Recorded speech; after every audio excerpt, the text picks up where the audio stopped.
Hi, my name is Heather Holm, and I'm a Quantum Healing Hypnosis practitioner in Nova Scotia, Canada. Here I'm sharing a segment of a hypnosis session that both my client and myself found very moving. We were able to help a troubled soul who had committed suicide to go to the light, to what we call heaven, to a place or state of being where he can find healing and continue his evolution. You see, many people, maybe most, who commit suicide find themselves on the other side in the same mental and emotional anguish that drove them to commit suicide. It can be very hard for them to complete their transition, to take hold of themselves and move up to the higher realms where they can meet loved ones, take stock of their lives, and get help from higher beings. So being able to assist such a soul felt like a great privilege to both of us. So the backstory which my client Carol told me before the hypnosis part of the session is this. Before Carol moved to where she lives now, the previous owners had become foster parents to a young boy who was in trouble. The boy ended up committing suicide by hanging himself in the shed on the property. The shed has since been torn down, and Carol now lives in a new house on the property. However, she's been aware of the spirit of that young boy hanging around. Sometimes he even makes the lights flicker. She has told him to go to the light, which is a good thing to do. But he needed more persuasion, as you will see. The client's connection to the boy and the fact of the hypnosis session gave us an opportunity to interact more closely with him, to find out what his needs were, to learn what his concerns were, and to bring in some helpful energies so that he could finally make his way home. So during the hypnosis session, we were speaking with her father, her deceased father, who has become a bit of a protective energy around her property, a bit of a guide. And that's a very appropriate role for ancestors who have gone to the light themselves. They want to help us, and they do. And if they're in a good place themselves, that is fine. And so I asked him if he was aware of the boy around the property. Are you aware of this other energy, this other person who was around the property? Young Leggett. Yes. I know him. Yes. I know him. You've seen him around? I've seen him. He's troubled. Yes. He's trying to go. He's trying to go. He's trying to go, but he's not sure of what's there. What's there? Or what he's going to. Would you be able to facilitate a connection with us so we could talk? So I could talk to him? Maybe. So I'm calling in Young Leggett's last name. Young Leggett. Would you like to talk to me? Okay. Hi. Thank you so much for talking to me. Sure. What was your first name? John. John Leggett. Okay. Would you prefer I call you John or Leggett? John. Okay. So John, I understand when you were a foster child on that property, and you. Yes. Ed and Gloria. Ed and Gloria. Nice people. Yeah. So, but then you hung yourself. Is that right? Yeah. In the shed. I'm so sorry. What was going on in your life that made you want to end?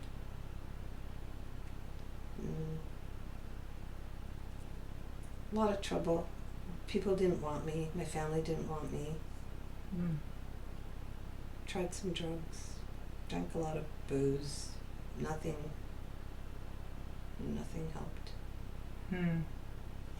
Just was lost and just wanted to get out of there. Yeah. So, and you got out of there. Did things get any better? No, because I'm stuck. You're stuck. Well, would you like some help to get unstuck today? Not sure. I don't know what it is. Well, I know it is hard when you take your own life and you discover that you remain stuck in the same way that you were before, right? That's what you've discovered? Yes. Yeah. And for one thing, you need to recognize what happened, and it sounds like you're recognizing that this happened, and there you are, still stuck on the other side, but without a body. Yep. Yeah.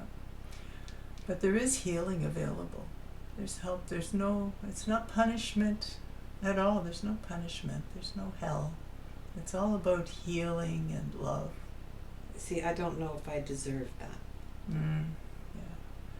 Well, I can tell you that there are people who would welcome you so much with open arms. It's not about deserving. That's sort of an old religious ideas about deserving, and they don't really apply. Because the only judge we have is ourselves, and we can learn to love ourselves. Might take a little help. Would you like to... Did you go to church ever when you were a kid, or did you No, go not to much. religion? No, Not much. No. Yeah, but who told you you didn't deserve? I don't think anyone told me. Hmm? I just have always felt or known that I'm not deserving. But you are, you know. We all are. We all contain the spark, a divine spark within ourselves. That's pure love. Can you find yours? No. You look inside your heart. It's black. Yeah. Give it a little polish. There's a spark in there. That spark of consciousness that allows you to speak to me. It's a little spark of God. We all have it, or we wouldn't have consciousness. And you have consciousness. I'm going to call in Archangel Michael and his mighty hosts of angels to come and help you find that spark. Help their light shine on the spark until you can see it.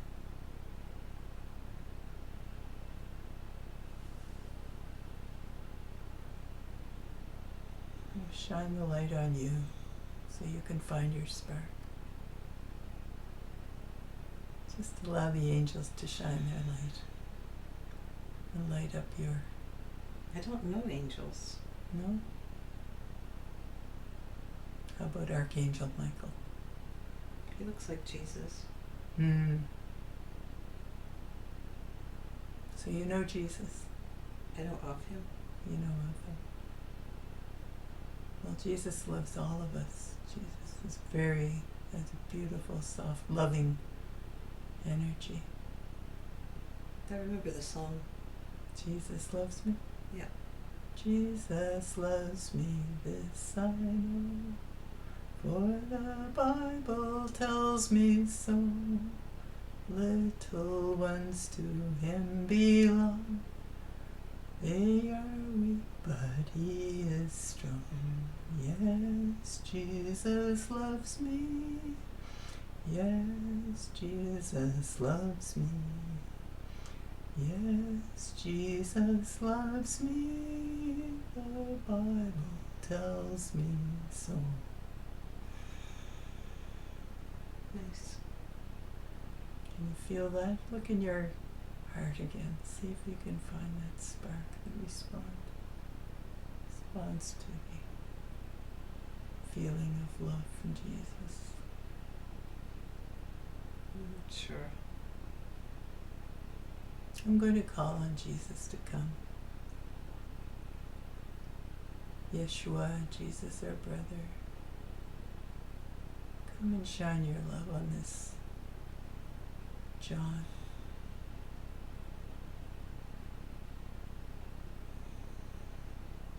Help him find his spark. Help him find his self in the middle of all the hard life he had.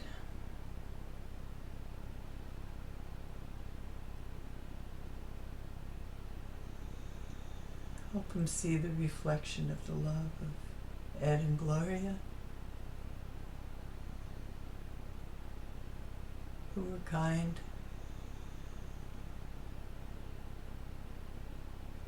Help them see the spark that responded to that kindness.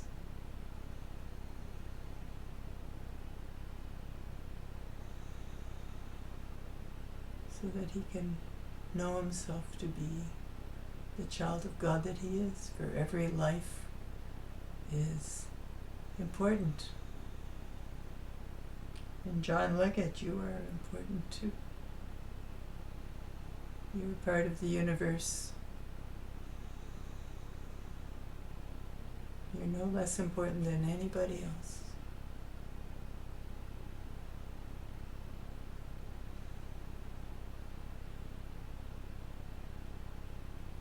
Really? Really, we are all a little bit of God here, come to have experiences in this world. And sometimes they're very hard, and I'm sorry that yours became too hard for you. I'm so sorry. But you're still a spark of God like I am, like we all are, like Carol is here. We're all just sparks of God having experiences. Carol's nice. Yeah. Yeah. She told me to go. Yeah. She asked me to go. Yes.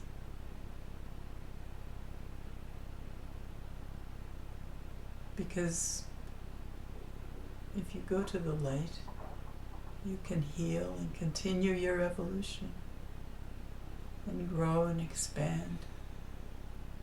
It's an infinite expansion that's available to all of us.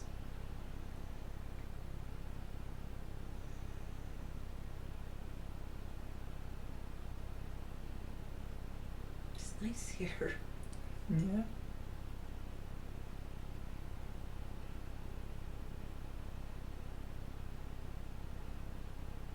Is it nice there? And the light, it's beautiful. Carol just saw it. Carol just, see if you can see in her memories, she just saw herself from another life when she died, and she went up to the light. It was so beautiful. So beautiful.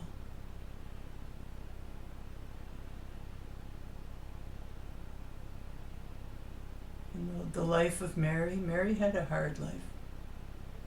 But when she died and left her body, she went up, drifted up to the light. And it was such a beautiful journey that she wanted it to last longer because the journey was so wonderful. And then she got there and it was so beautiful.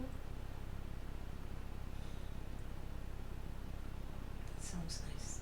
Sounds good. Mm. You see Archangel Michael there? Do you want to take his hand? He'll take you there. Now? If you would like.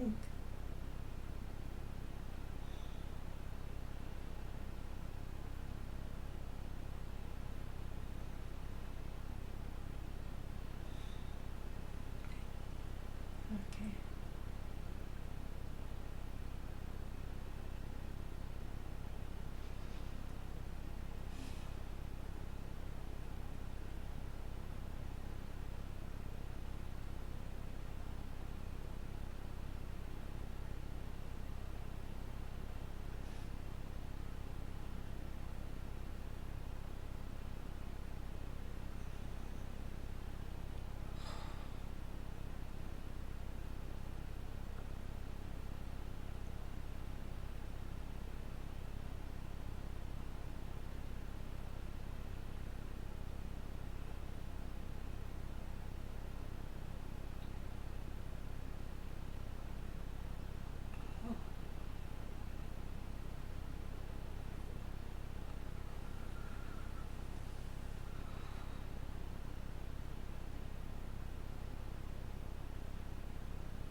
What do you see?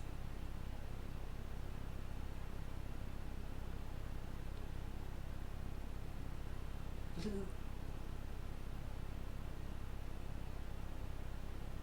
Soft blue.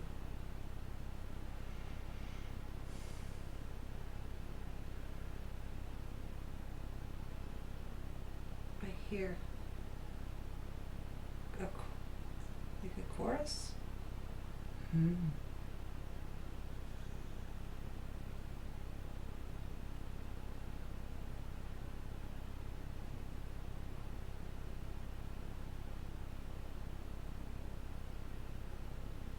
It's nice. Nice. You want to stay there? Yeah, All right.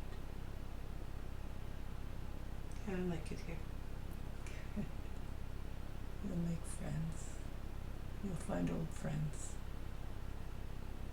I feel loved here. Beautiful.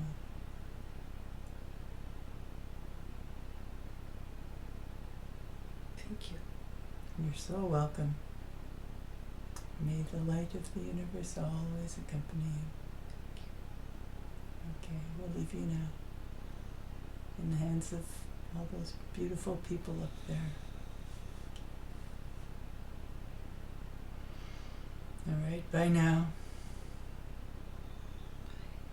Bye. So I ask for the energy of John Wicket to leave Carol's body and for her higher self to return.